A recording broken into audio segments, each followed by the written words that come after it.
So much, बहुत बहुत शुक्रिया। आपका परिचय तो हो गया। वैसे सच तो ये है कि आपके जो रथ है उसका एक जो घोड़े हैं आपके रथ के, वो पानी तो धारचूला में पीते हैं और उधर चंडीगढ़ तक पीते जाते हैं, तो यहां तक मार है आपकी। लेकिन ये सच है कि आप जितना आपने यश इस पूरे प्रदेश में है, उससे बाहर भी उतना ही यश है आपका। बहुत बहुत स्वागत है प्रोग्राम में।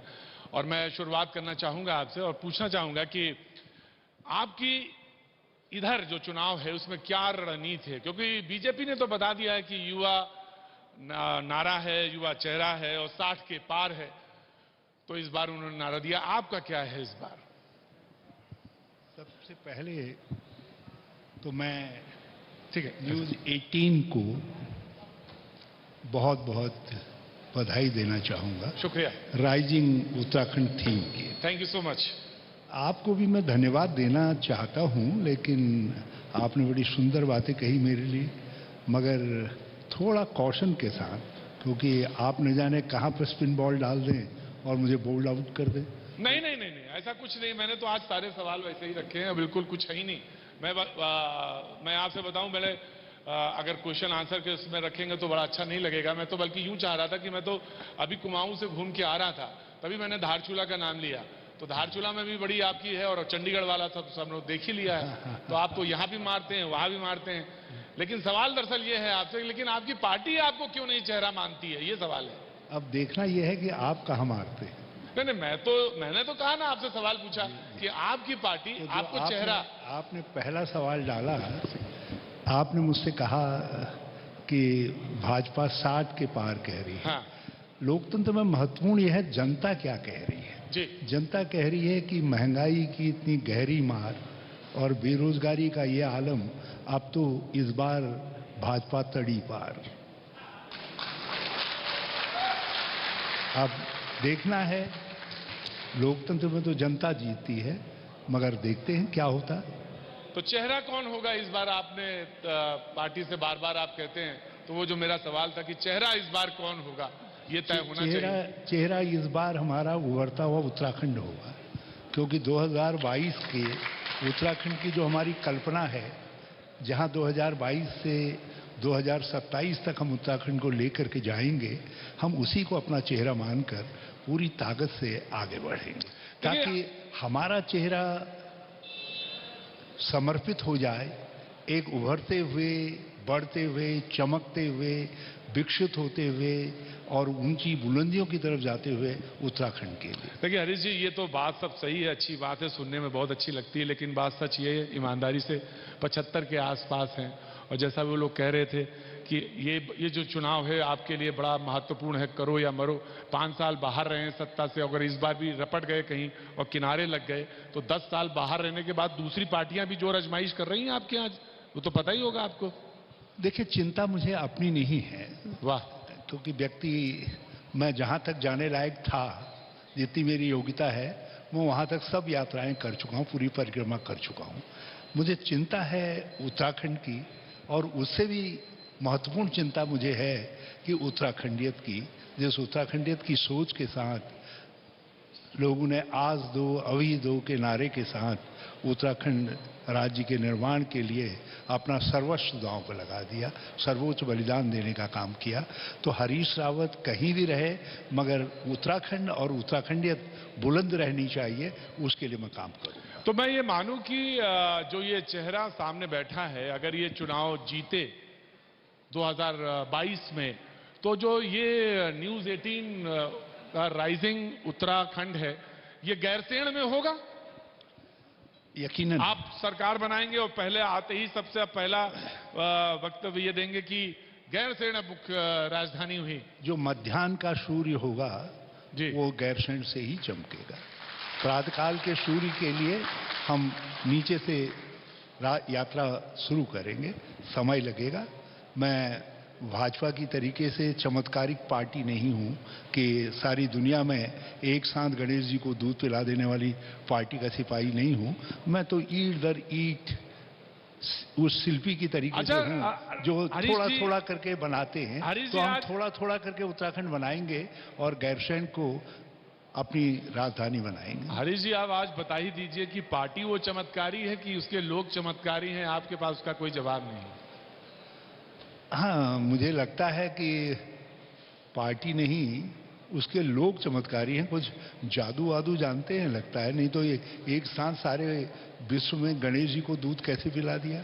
और इस समय जो है 15 लाख रुपए का वादा करके सारे देश को कैसे भी मोहित कर दिया। और 15 लाख रुपया आज भी मरीचिका है कहीं आसमान में, वो 15 लाख लोगों की कल्पनाओं में झूम रहे हैं। लेकिन आपने भी तो आते ही जब मुख्यमंत्री बने तो आपने भी कहा कि शुक्रवार को जो है छुट्टी रहा करेगी। हाँ, एक बात बताएं, आप तो सबको फांसते हैं, मगर आप भाजपा के झूठ में क्यों फंस गए? नहीं, मैंने तो बस इससे बड़ा झूठ मैंने तो आपको याद दिलाया। मैं भी तो आपसे कह रहा हूँ, मैं सावधान कर रहा हूँ। भाजपा का ये दुनिया का सबसे बड़ा झूठ है। पहली बात तो यह है, किसी ने मुझसे शुक्रवार के नमाज की छुट्टी के लिए कहा ही नहीं। दूसरी बात यह है कि मैं भाजपा को चीख चीख करके कह रहा हूं कि आप 2016 में मेरी सरकार ने ऐसा कोई नोटिफिकेशन निकाला है जिसमें जुम्मे की नमाज की छुट्टी होगी, उसको दिखा दीजिए। आपकी राह का कांटा हट जाएगा। हरीश रावत हाथ जोड़ करके उत्तराखंड वालों से माफी मांगेगा, राजनीति छोड़ देगा। लेकिन भाजपा का कोई पहलवान आगे आकर के नहीं कह रहा है, लेकिन झूठ पर झूठ बोल करके कुछ मुलम्मा चढ़ाने की कोशिश कर रहे। वो नोटिफिकेशन तो दिखाएं। अरे कैसी एक बात सुने द्विवेदी जी, कैसी सरकार है जिसका शीर्ष पुरुष गृह मंत्री आरोप लगा रहा है और ये अभी तक एक कागज का टुकड़ा नहीं दिखा पाए कि साहब ये शासनादेश है, हम ये पेश कर रहे हैं कि हरीश रावत ने जुम्मे की नमाज की छुट्टी कर दी। और गृह मंत्री से भी ऐसे दिन में कहलवाया जुम्मे की नमाज के लिए लोग सड़क में खड़े थे, जिस दिन का उन्होंने उल्लेख किया वो दिन जुम्मा था ही नहीं, वो तो बृहस्पतिवार था। जो अपने गृह मंत्री से, लेकिन जब किया अपने नेता से झूठ कहलवा देते हैं मोटे तौर पे कि जब किया नहीं तो फिर डरना नहीं, और डरने की कोई बात नहीं। लेकिन फिर आप बार बार ये क्यों कहते हैं कि ये जो बीजेपी है, इसका जो आप कहते हैं कि जो सीबीआई है वो मुझे कभी भी गिरफ्तार कर लेगी, वो मुझे कभी भी डराते हैं। इस बात की तरह की बात क्यों कहते हैं? जब आपको कोई आपने किया ही नहीं कुछ तो आपको डर क्यों लगता है? देखिए, कभी कभी डर जो है जाल भी हो सकता है। मैं एक बात जानता हूं, हाँ। जैसे ही मुझ पर हाथ डालेंगे तो ये चुनाव का फैसला उसी दिन हो जाएगा। यदि मेरे पर हाथ डालने से कांग्रेस उत्तराखंड के अंदर सरलता से 60 पार हो जाती है तो इससे बढ़िया मेरे लिए क्या सौभाग्य हो सकता है। तो मैं तो दावत दे रहा हूं कि हिम्मत करिए, आइए हिम्मत करिए। बार बार ये कहा जा रहा है कि मैं उत्तराखंड में घूम रहा था, कुमाऊं में इलाके में था। मैं उस कुमाऊं के इलाके में जहां जाता था, किसी से परिचय पूछो तो परिचय ज्यादा है, व्यक्ति का अपना नाम छोटा है। और उसमें एक बात बार बार निकल के आ रही थी कि ऐसे में जब आपने कह दिया कि विधान परिषद भी बनाएंगे, टेक्निकली बड़ी मुश्किल है उसको लाना, तो ये फिर इतने नेता उसके बाद भी और जरूरत है विधान परिषद की। देखिए, हमने जितना छोटा राज्य होता है उसको और रिप्रेजेंटेटिव कैरेक्टर देना स्थायित्व के लिए बहुत आवश्यक होता है। और मैं समझता हूं ये फॉर्मूला जो हमने 2002 में दिया था अपने घोषणा पत्र में, उस फॉर्मूले पर फिर से विचार करना चाहिए।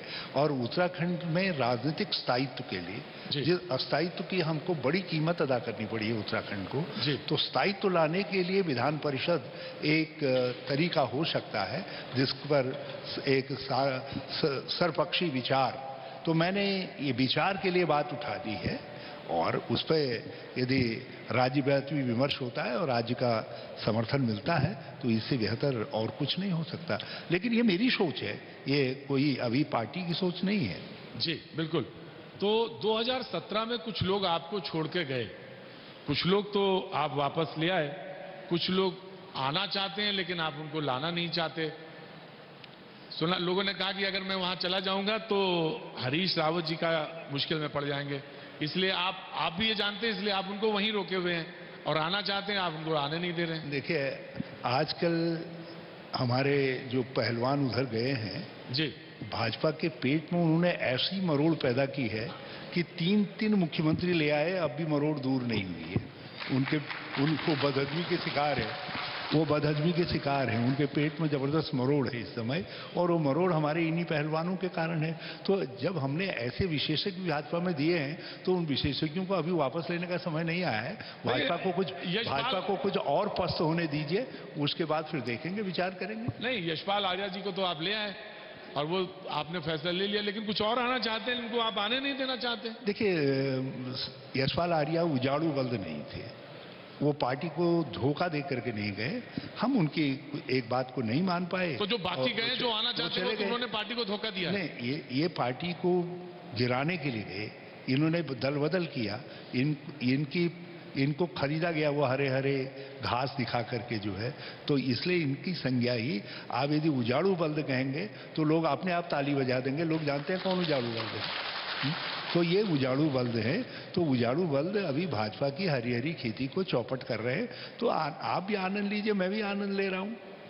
जी, आनंद तो ले रहे हैं, लेकिन ये मुझे बताइए कि इस आनंद में जो इस बार का चुनाव होगा, उसमें जब आपकी बाजी होगी, वो कहां से चुनाव का लड़ने का फैसला करेंगे? मैं धारचूला में था तो धारचूला वाले कह रहे थे कि नहीं, रावत जी अगर यहां लड़ेंगे तो कोई बात नहीं, तो कहां से ये आखिरी बाजी कहां से आप लड़ने जा रहे हैं?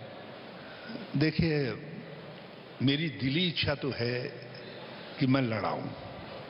2002 में मैंने पार्टी को लड़ाया था, 2012 में लड़ाया था, दोनों बार मैं ही सोल कैंपेनर था और पार्टी सत्ता में आई थी, और मैं चाहता हूं तीसरी बार भी वो रिपीट हो। और फिर यदि रणनीति की जरूरत होगी लड़ना, तो हम तो मलंग बाबा हैं, कहीं भी त्रिशूल गाड़ देंगे, वहीं चुनाव लड़ लेंगे, देखा जाएगा। तो कोई फैसला किसी जगह, कोई कॉन्स्टिट्यूंसी जिसपे आपने पॉइंट आउट किया या सोचा? एक दिन ध्यान लगाऊंगा और सबसे पहले आपको बताऊंगा। नहीं, वो तो मुझे बताएंगे आप, लेकिन मुद्दे को लेकर बहुत सारी बातें हो रही हैं जी, और मुद्दे जो उत्तराखंड में हैं वो बहुत साफ हैं और साफ दिखाई पड़ रहे हैं। एक तरफ आप जो बात कह रहे हैं कि बेरोजगारी है, एक तरफ आप बात जो कह रहे हैं कि अस्पतालों को, सड़क को लेकर, दूसरी तरफ वो जो कह रहे हैं कि हमने बदला है और हमने उत्तराखंड को बदल के दिखाया है, और इस बदलते हुए उत्तराखंड में अगर आगे बढ़ना है तो हम ही को लाना है। देखिए, मुद्दों की, बल्कि यदि मैं थैंक यू भाजपा से स्टार्ट करूं तो कोई गलत नहीं होगा। जी, बारिश कर रही है, चुनाव में हम इसमें से कितना पानी समेट पाते हैं उस पर हमारी सफलता का मार्जिन निर्भर करेगा।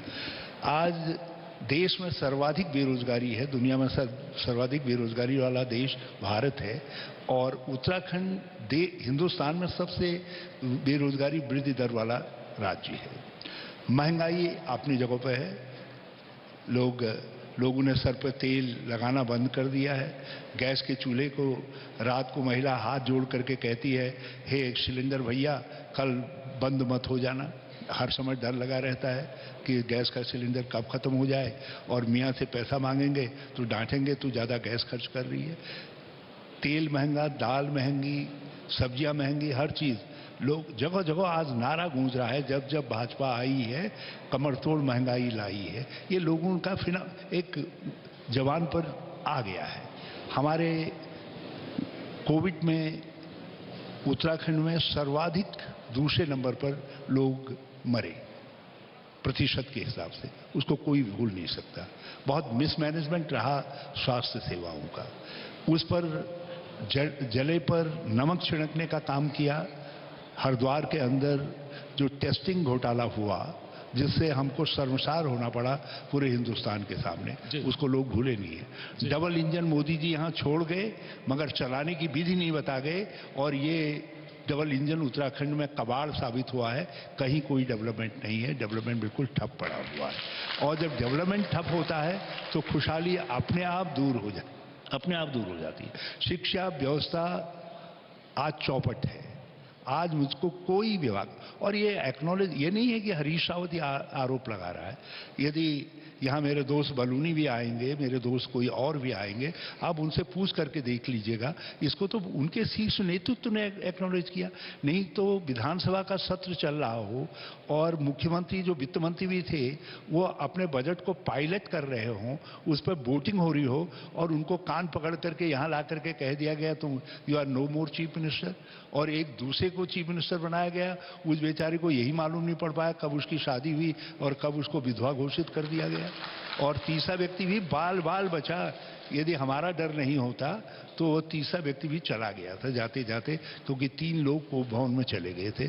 तो राजनीतिक अस्थिरता जो आई यहाँ, वो भाजपा ने अपने विफलता को, जो विकास के मोर्चे पर और जन कल्याण के मोर्चे पर उनकी विफलता है, उसको छिपाने के लिए किया है। लोगों ने कहा कि चुनाव इस बार जो है उत्तराखंड का बहुत नजदीकी है, लेकिन उनके पास जो नेता हैं, जो उनके पास तैयारी है, जो उनके पास इलेक्शन मैनेजमेंट है, वो कांग्रेस के पास नहीं है।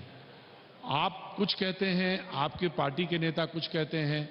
आप कहते हैं कि चेहरा होना चाहिए, पार्टी के नेता कहते हैं नहीं, हम पूरी कांग्रेस पार्टी चुनाव लड़ेगी। तो इस तरह के कंफ्यूजन में कैसे निपटेंगे? मैं जरा सा अपने हल्के शब्द के लिए माफी भी चाहता हूं। नटवर लाल के पास सारी कलाएं थी, लेकिन नटवर लाल एक दिन पकड़े ही गए ना। तो भाजपा की जो नटवर लाली है चुनाव में किसी न किसी तरीके से विजय हासिल करने की, जनता उस नटवर लाली को, उस खेल को समझ गई है और इस बार उत्तराखंड में उसको उनको मुंह की खानी पड़ेगी। और आप देखिएगा कांग्रेस बहुत अच्छे बहुमत के साथ, बहुत अच्छे शानदार बहुमत के साथ सत्ता में आएगी। और उसमें एक कारण ये भी रहेगा, मैंने लोगों से प्रार्थना की है, ये जिसमें रात को भी गिनने पड़ते हैं, सोए भी गिनने पड़ते हैं विधायक, ऐसी सरकार नहीं चाहिए। दे रहे हो हे दाता, हे कृपालु, यदि दे रहे हो तो इतना बहुमत दो कि हम बेफिक्र होकर के 5 साल आपके विकास के एजेंडे को आगे बढ़ाने का काम कर सकें। आप ये क्यों कहते हैं, नटवर लाल ऐसा शब्दों का इस्तेमाल क्यों करते हैं पार्टी के लिए? मैंने कहा ना, मैंने इसीलिए माफी मांग दी। लेकिन जब कला में जो पारंगत हो जाता है, लोगों को ठगने की कला में, उसको लोग नटवर लाल ही कहते हैं। आप तो नटवर लाल एक उपाधि हो गई है जिसको जब जो ठगने की कला में माहिर है, और भाजपा सब राज्यों में ठग रही है। लोग कहते हैं कि आप अपने पार्टी का तो रायता संभाल नहीं पाए पंजाब में जाके, और आप इल्जाम आप बीजेपी पे लगा रहे हैं। देखिए, पंजाब में हमारे मुख्यमंत्री जितना शानदार काम कर रहे हैं, मैं उनकी योग्यता को इसका श्रेय दूंगा, मैं उसका श्रेय नहीं लूंगा। और पंजाब में जहां प्रारंभ में आप लोगों के सर्वे हमको आउट ऑफ कंटेस्ट दिखा रहे थे, और आज हम कंटेस्ट में नहीं है, जीतने की संभावना में। तो मैं पंजाब के कांग्रेस के लोगों को इसका श्रेय देता हूं। मैं तो खाली एक निमित्त मात्र थोड़े दिनों के लिए था, अपना रोल अदा करके आ गया। लेकिन जो सर्जरी मैंने की है, सवाल पूछा कि जो सर्जरी मेरे समय में हुई है, उससे ज्यादा पेनलेस सर्जरी कभी हो ही नहीं सकती। लेकिन सिद्धू तो अभी भी नहीं मान रहे हैं। सिद्धू तो अभी भी नहीं मान रहे हैं। उनकी देखिए कुछ आदतें धीरे धीरे बदलती हैं। वो पहले से ही जो है फ्रीलांसर रहे हैं, जहां चौवा लगता है वहां छक्का लगाने के आदी रहे हैं, तो धीरे धीरे उनको टेस्ट मैच की स्टाइल मैं पहली बार देख रहा हूं, धीरे धीरे पहली बार देख रहा हूं हरीश रावत जी जो हैं थोड़ा संभल के बोल रहे हैं सिद्धू जी के बारे में। नहीं, मैंने कहा धीरे धीरे जो है, जो छक्केबाज था अब वो चौवे में भी आ रहा है, कभी 2 रन चुरा करके भी अपने स्कोर में जोड़ने की कोशिश कर रहा है। आप देखिएगा आगे आने दिनों में कितना शानदार संगठन करता और शानदार नेता सिद्ध होता है। कांग्रेस ने इतना बड़ा प्लेटफॉर्म दिया है, क्या आप ये समझते हैं कि सिद्धू उसका अपने कैरियर को बनाने के लिए इस्तेमाल नहीं करेंगे? मतलब आपने कहा कि वो छक्का मारने वाला आदमी चौवे पे आ गया है, और धीरे धीरे आप देखिएगा कि वो किस तरह से अच्छा काम करते चले जाएंगे। टेस्ट मैच टेम्परामेंट में आ जाएंगे, क्योंकि कांग्रेस में प्रेसिडेंट को टेस्ट मैच टेम्परामेंट का होना चाहिए और मुख्यमंत्री को चौवे छक्के लगाने वाला होना चाहिए। आप मुझे यदि कहीं, चाहे वो मुख्यमंत्री के अगेंस्ट ही चला जाए, चाहे वो उल्टा ही बोलने लगे, नहीं मैंने, और चाहे अगेंस्ट में भूख हड़ताल पे बैठ जाए, कहे कि बदलो। जब आप छक्का मारते हैं, मारना आप स्क्वायर लेग को चाहते हैं, तो कभी कभी वो जो है पीछे की तरफ को भी चला जाता है, विकेट के पीछे की हरीश तरफ रावत को जी, भी। क्रिकेट के मैच में तो कोई डिसिप्लिन भी तो होता है। चौवा जो है उसी डायरेक्शन में जाता है जिस डायरेक्शन में मारना चाहते हैं। अब वो धीरे धीरे चौवे लगा रहे हैं। कुछ स्ट्रेटेजीज होती हैं हर पार्टी की, और मैं समझता हूं कि वो पूरी तरीके से अपने जो ड्यूटी के कन्फाइनमेंट हैं उनके अंदर काम कर रहे हैं। उसको राजनीतिक भाषा में कहते हैं कि आप लगाम नहीं लगा पा रहे हैं। आप तो कुछ भी उपाधि से विभूषित कर सकते हैं। नहीं, मैंने तो वही कहा जो आप चौवा छक्के की बात कर रहे थे। आप लगाम नहीं लगा पा रहे हैं, कंट्रोल नहीं कर पा रहे हैं। देखिए, मैं नहीं समझता कि इतने विद्वान व्यक्ति को, इतने समझदार व्यक्ति को किसी को कंट्रोल करने की आवश्यकता होती है। वो जानते हैं अपनी ड्यूटी को, वो पंजाब के प्रति अपने समर्पण को भी जानते हैं, और वो राजनीति की उस सीमा को भी जानते हैं जिस सीमा के अंदर प्रत्येक खिलाड़ी को खेलना पड़ता है। एक टेस्ट टीम के मेंबर की तरीके से खेलना पड़ता है, और वो उसी तरीके से। मैं आखिरी सवाल बस पूछना चाहता हूं आपसे कि मैं आने वाले समय में अगर आपकी पार्टी चुनाव जीती तो मैं मुख्यमंत्री से बात कर रहा हूं क्या? आप उत्तराखंड के एक सेवक से बात कर रहे हैं, और दबी इच्छा में, और दबी इच्छा में एक मुख्यमंत्री बनाने वाली, जो 2022 में मुख्यमंत्री बनाएगी, उस पार्टी के एक कार्यकर्ता से बात कर रहे हैं। शुक्रिया, बहुत बहुत शुक्रिया। Thank you so much.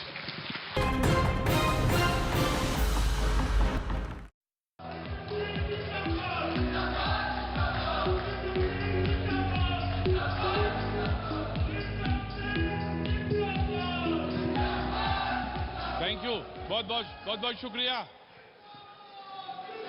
बहुत बहुत शुक्रिया, बहुत बहुत शुक्रिया, बहुत बहुत शुक्रिया, बहुत बहुत शुक्रिया। मैं आपसे कह रहा हूं थैंक यू सो मच, बहुत ध्यान से। और मैं चाहूंगा कि सत्र चलने दें, और नारे लगाने से कुछ नहीं होता। टिकट तो नहीं मिलता, कम से कम टिकट तो नहीं मिलता।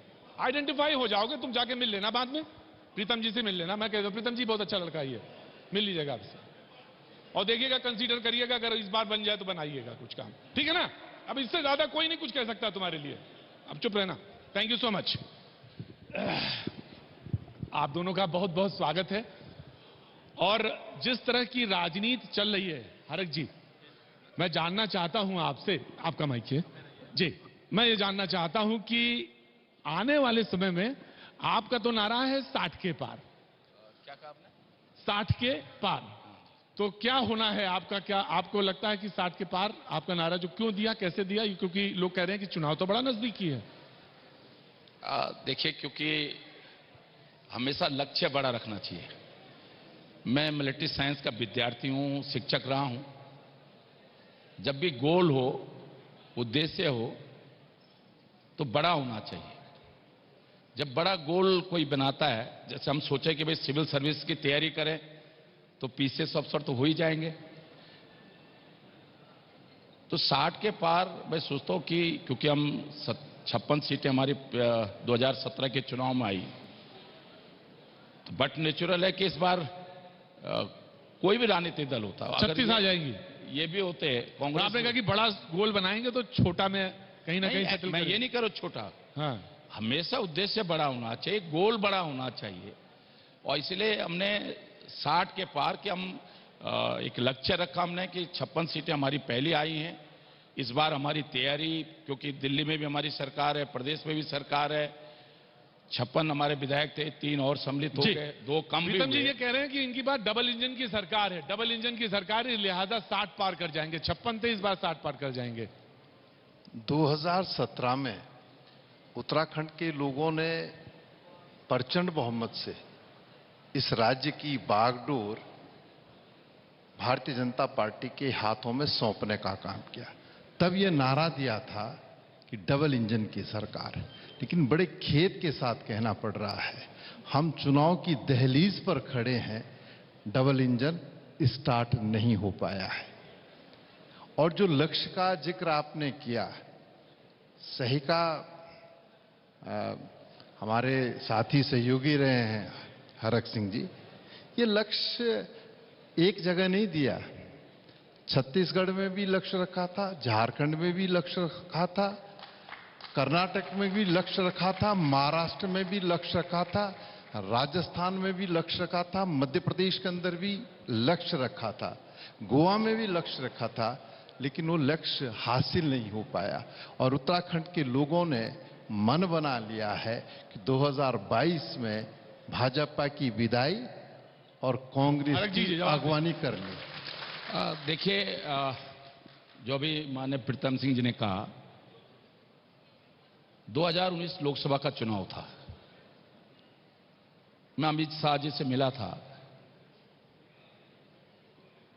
मेरा बहुत राजनीतिक एनालिसिस, क्योंकि मैं इंटरनेशनल रिलेशन का विद्यार्थी रहा हूं और बचपन से राजनीति कर रहा हूं, इसलिए थ्योरी भी पढ़ी है और प्रैक्टिकल भी, व्यावहारिक ज्ञान भी मुझे लगता था कि भाजपा 2019 में 100 सीट कम लाएगी। माननीय अमित शाह जी ने मुझसे कहा कि हम 300 सीटें लाएंगे पार्लियामेंट में। मुझे ये लक्ष्य कुछ ज्यादा लग रहा था, लेकिन जब रिजल्ट खुला तो अकेले दम पे भाजपा 300 पार्लियामेंट की सीटें लाई। तो जो अभी हो सकता है कुछ राज्यों में नहीं, तो कमी रह गई। ये तो बात सीटों की है। लोग कह रहे हैं कि आदमी भी लाने का काम चल रहा है, इधर से उधर लाने का, इधर से उधर लाने का। ये सामान्य रूप से जब चुनाव होता है, हाँ।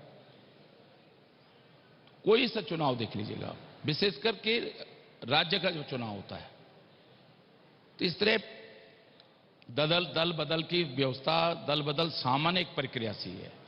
व्यवस्था तो नहीं है, लेकिन व्यवस्था ढूंढ ली जाती है। नहीं, सामान्य रूप से देखिए, हम कोई साधु सन्यासी तो है नहीं। मतलब जैसे अभी ये तो बड़े ना बहुत अच्छा सेंटेंस आपने कहा। हाँ। हम कोई साधु सन्यासी नहीं है, इसलिए हम वो सारे काम कर सकते हैं जो देखिए करना चाहिए राजनीति में। मैं बहुत साफ कहूं आपसे। हाँ, बहुत अच्छी बात कही आपने। राजनीति की तरह होगी। साहब गोई के साथ कहा। हाँ, बहुत। देखिए, हम कहने साहब, हम तो हर कोई चाहेगा कि हम सरकार में ये चाहेंगे, हम सरकार में, हम चाहेंगे हम सरकार में। अब सरकार में आने के लिए मैं ये नहीं करूं कि बहुत नीचे गिरकर बहुत निम्न तरीके हम अपनाएं, लेकिन जो एक सार्थक तरीके हो सकते हैं, जो हम अपनी सरकार को लाने के लिए। मैं मिलिट्री साइंस का विद्यार्थी हूं। युद्ध जीत बताया कि आपने पॉलिटिकल और थ्योरी, अब आप मुझे युद्ध जीतने के लिए आप मुझे थ्योरेटिकल चीज बताइए कि आप इनके यहां से तोड़ रहे हैं या उधर से तोड़ रहे हैं, किसको तोड़ रहे हैं। तो ये भी उन्होंने कहा कि मैं कोई साधु संत तो हूं नहीं। देखिए, हम ना इधर से तोड़ रहे हैं ना उधर से तोड़ रहे हैं। राजनीति में दरवाजे सदैव खुले रहते हैं और उस खुले दरवाजे से बहुत सारे लोग जाते हैं, बहुत सारे लोग आते हैं। देश के लोकतंत्र में ऐसा कोई राजनीतिक दल नहीं है जहां पर लोग गए ना हो और लोग आए ना हो।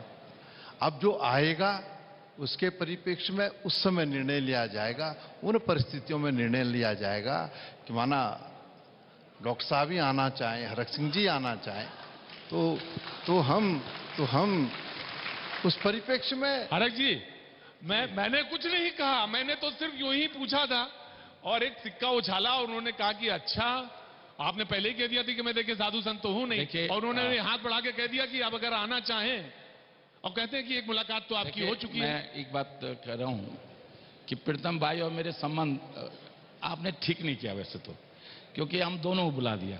हम दोनों के संबंध ऐसे संबंध हैं कि हम दोनों के रिश्ते राजनीति से ऊपर के रिश्ते, मुझे मालूम है।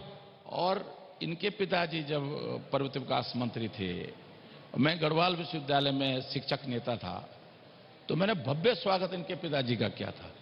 और 93 में जब ये एमएलए जीते थे पहली बार, मैं भले ही इनसे पहले एमएलए मिनिस्टर हो गया था यूपी में, तो ये कांग्रेस एमएलए थे, मैं बीजेपी से एमएलए था, लेकिन हम दोनों भाई जो है इस तरह आपस में रहते थे। और फिर तो पिछली सरकार में तो ये खाद्य में भी मंत्री था, ये भी मंत्री थे, फिर आप इधर आ गए। विभाग में चलाता था, मेरे विभाग ये चलाते थे। तो अब इसलिए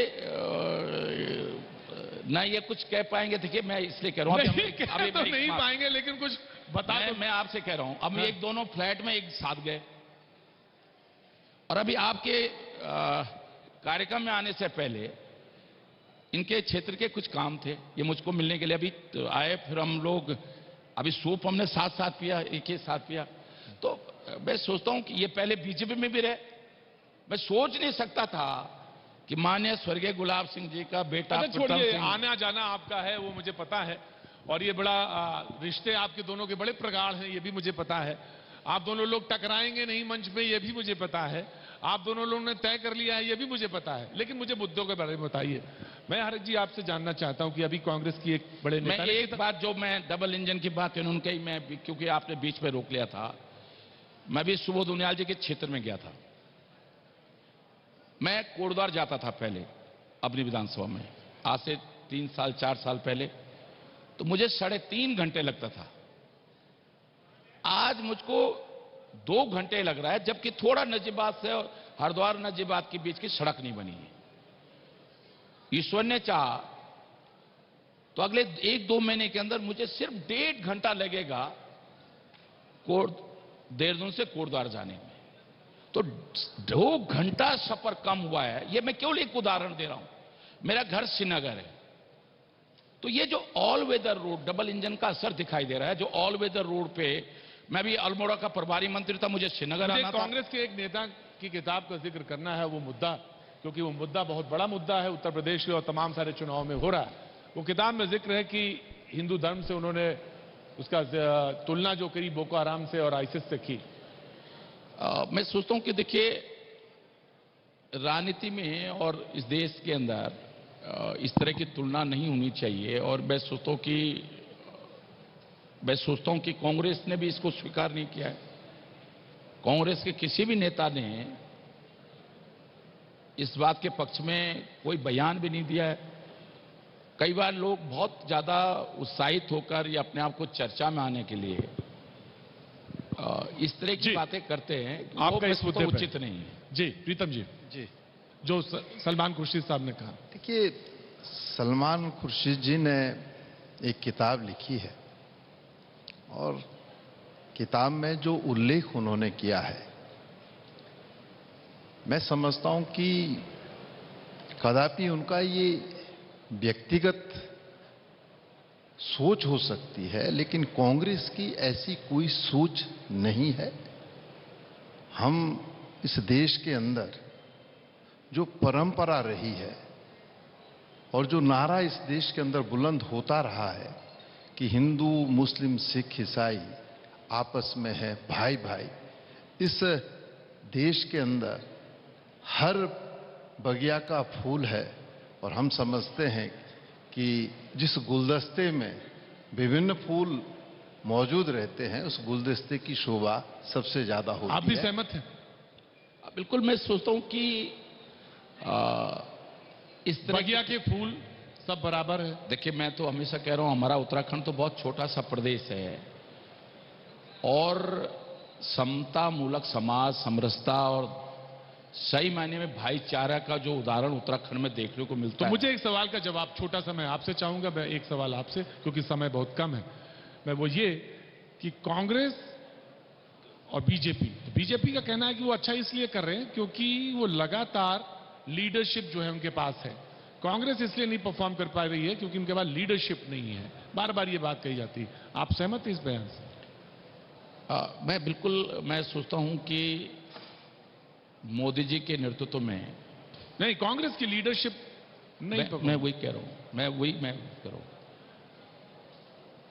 अगर आज मोदी जी का नेतृत्व अगर आप देखेंगे, अमित शाह जी का नेतृत्व देखेंगे, तो कहीं ना कहीं मुझसे नहीं, मैं तो चलो भाजपा का कार्यकर्ता हूं, इसलिए मैं तो कहूंगा ही। बड़े अंदर के दिल से नहीं बोले, ऐसे ही बोल रहे हैं आप, जैसे मतलब अगर आज मैं आपसे सही बात बोलूं, हाँ। मैं कांग्रेस सरकार में जब मंत्री था, वैसे अच्छा, तो बेहतर कौन है लीडरशिप में? बेहतर आप, क्योंकि आपसे ज्यादा अनुभव किसी को नहीं जानता। एक बात सुन लेंगे, भले समय कम हो लेकिन फिर भी सुनना चाहिए। जब आपने मुझे बुलाया तो सुनना पड़ेगा। मैं आपको ही बोला, सुनना है। मैं कांग्रेस सरकार में मंत्री था। मैं वैसे न्यूज देखता नहीं, इस तरह समय होता नहीं, लेकिन उस दिन मैं थोड़ा जल्दी घर आ गया तो मैंने टीवी लगाया तो मोदी जी टाइम स्क्वायर में अमेरिका में संबोधित कर रहे थे। देखिए, कई बार हम बहुत लंबा भाषण देते हैं और दिल को नहीं छूती कोई बात, और कई बार कुछ शब्द दिल को छू जाते हैं। और उसके लिए हम हमेशा उसके लिए नतमस्तक हो जाते हैं।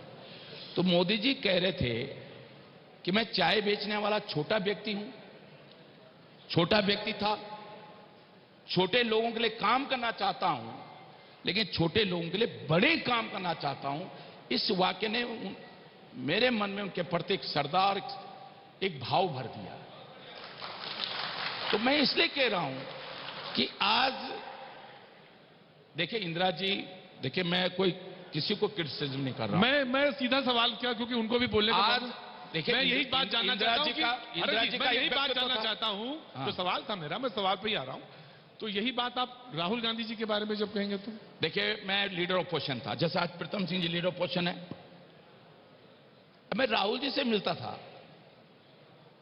अब देखिए आपका बॉडी लैंग्वेज है ना, लग रहा है कि आप बड़े अच्छे सजग पत्रकार हो। इनका बॉडी लैंग्वेज भी लग रहा है कि बड़ा सजग से पत्रकार लीडर ऑपोजिशन है, बड़े सुलझे हुए नेता हैं। बॉडी लैंग्वेज भी होता है। अब मुझे पता नहीं क्यों मैं कोई क्रिटिसिज्म नहीं कर रहा हूं, कोई आलोचना नहीं करना चाहता हूं, लेकिन राहुल जी का व्यक्तित्व तो मुझे हो सकता है अच्छा हो, प्रीतम भाई को पसंद आता हो। अब मैं कुछ नहीं कहूंगा। अब जब आदमी कुछ ना कहे समझ लोग सब कुछ समझना चाहिए। जो आपने कुछ नहीं कहा उन्होंने सब कुछ समझ लिया, लेकिन ये आपके साथ बैठते तो बहुत हैं, आना जाना तो बहुत है आपके साथ, लेकिन इन्होंने राहुल जी के बारे में कह दिया। Now you tell me. अब देखिए अपनी पसंद होती है। हाँ हाँ बिल्कुल। मेरे साथ यशपाल आर्य जी थे, प्रदेश अध्यक्ष थे। अब उन्होंने कह दिया। अब देखिए मैं अगर मुझे हाँ वजह सोनिया जी में और राहुल जी में, तो मैं सोनिया जी को ज्यादा सम्मान देता था। मुझे एक दिन यशपाल आर्य जी कहने लगे, उधर से हम मंच से उतरे तो यशपाल जी आर्य जी राहुल जी को मिलने के लिए चले गए, तो मैं उधर किनारे हो चले राहुल जी से मिल लेते हैं। मैंने कहा भैया आप मिल लो, मैं तो नहीं मिल रहा हूं। अब आदमी का मन है।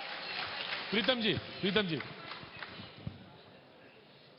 देखिए अभी हरक सिंह जी ने अपनी बात कही और मैं कहना चाहता हूं कि राज्य बनने के बाद हरक सिंह जी 2002 से 2007 में कांग्रेस की सरकार में मंत्री रहे, तब भी इन्हें राहुल गांधी अच्छे लगते थे। 7 से 12 में लीडर ऑफ ऑपोजिशन रहे, तब भी इन्हें राहुल गांधी अच्छे लगते थे। 12 से 17 के बीच में मंत्री रहे, तब भी राहुल गांधी इनको अच्छे लगते थे। अब मैं रोक रहा हूं प्रीतम भाई आपको रोक रहा हूं, मैं रोक रहा हूं, प्रीतम भाई का जवाब दे रहा हूं। मेरा तो काम था सिर्फ मोटर में पेट्रोल डालना, बाकी तो आप ही जानते हैं। मैं बीच में मैं अगर बात पूरी कर दूं पूरी कर लूं तो ज्यादा बेटर रहेगा। हाँ तो इनको पसंद थे। अब इनका हृदय परिवर्तन हुआ।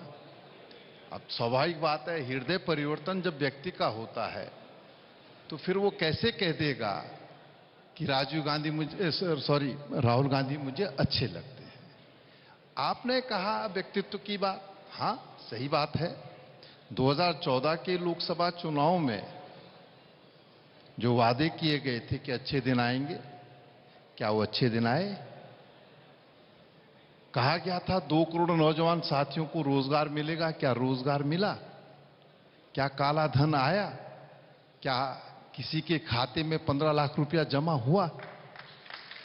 देखिए आप लोगों को दिग्भ्रमित करके गोल हासिल कर सकते हैं, लेकिन 2014 मैं एक मिनट बात पूरी कर दूं। मैं बात में देखिए 2014 में जो कहा था 2019 में उसको दोहराया नहीं।